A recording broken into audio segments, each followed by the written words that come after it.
Assalamualaikum warahmatullahi wabarakatuh. Selamat siang semuanya yang terhormat. Dosen pengampu mata kuliah Kajian Bahasa Indonesia SD 2 yaitu Ibu Isna Kasmilawati MPD dan teman-teman yang berbahagia. Alhamdulillah, segala puji dan syukur kami panjatkan kepada Allah SWT. Salawat serta salam semoga terlimpah curahkan kepada baginda tercinta kita, yaitu Nabi Muhammad SAW, yang kita nanti-nantikan syafaat beliau di akhirat nanti. Karena berkat limpahan rahmat, taufik serta hidayahnya, kita masih bisa bertemu pada perkuliahan ini. Kami dari kelompok 7 akan mempresentasikan materi kami yang berjudul Analisis Kesalahan Fonologi dan Morfologi Bahasa Indonesia. Kelompok 7 sendiri beranggotakan saya, yaitu Nurmina, Renda Melina, dan Ana Soneta.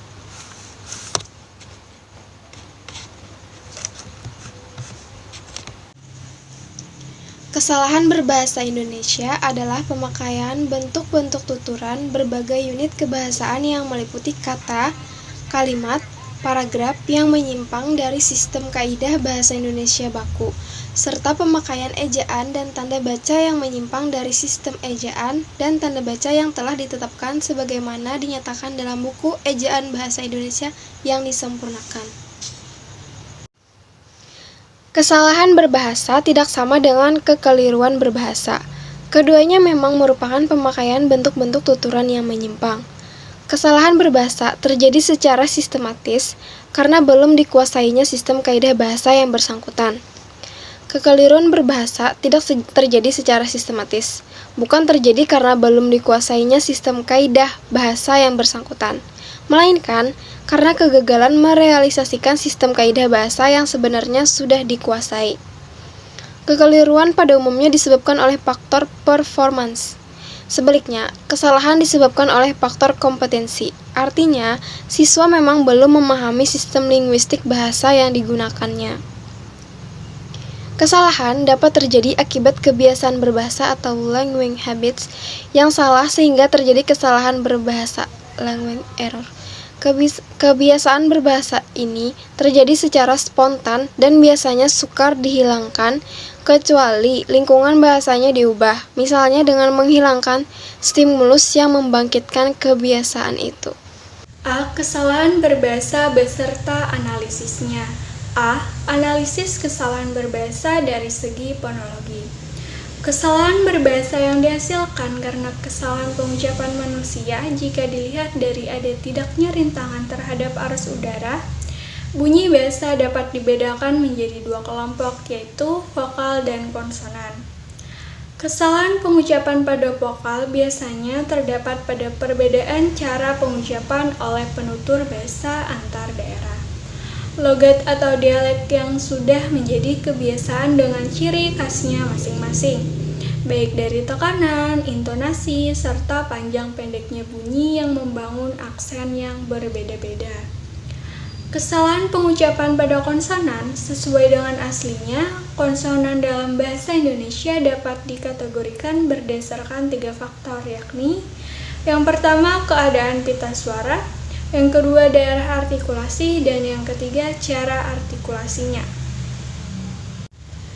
B. Analisis kesalahan berbahasa dari segi morfologi. Kesalahan berbahasa dari segi morfologi adalah kesalahan berbahasa yang terletak pada ketidaktepatan pada bentuk-bentuk kata. Pada analisis ini ada beberapa segi kesalahan dan memerlukan ralat pembenaran, di antaranya A. Kesalahan pada diksi atau pemilihan kata, B. Kesalahan pengguna afiks, C. Kesalahan urutan kata. A. Kesalahan pada diksi atau pemilihan kata. Sebuah kata mengemban peran yang penting dalam sebuah kalimat atau tuturan karena arti atau makna sebuah kalimat dapat dibangun dengan pemilihan kata yang tepat. Apabila terjadi kesalahan pemilihan kata, maka akan terjadi pergeseran arti atau makna kalimat, tidak sebagaimana diinginkan oleh penulisnya.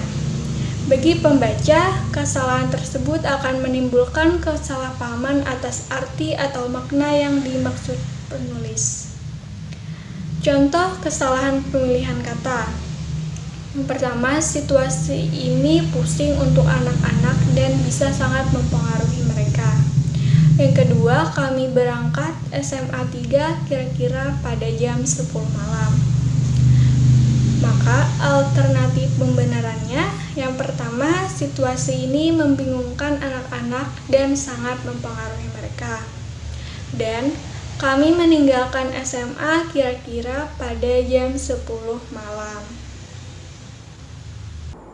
B. Kesalahan penggunaan afiks. Kesalahan penggunaan afiks yang dapat dikacaukan dengan penggunaan afiks di.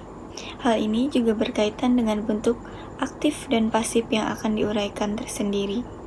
Kesalahan lain yang sering intensitasnya juga cukup sering dilakukan adalah penggunaan afiks yang dikacaukan pemakaiannya dengan afiks ber. Afiks yang dikacaukan dengan penggunaan verba bentuk dasar dan verba bentuk dasar plus i. Contoh kesalahan-kesalahan penggunaan afiks. 1. Saya nikmat perjalanan di Indonesia. 2. Kalau orang tua perceraian, anaknya sering tinggal dengan ibunya.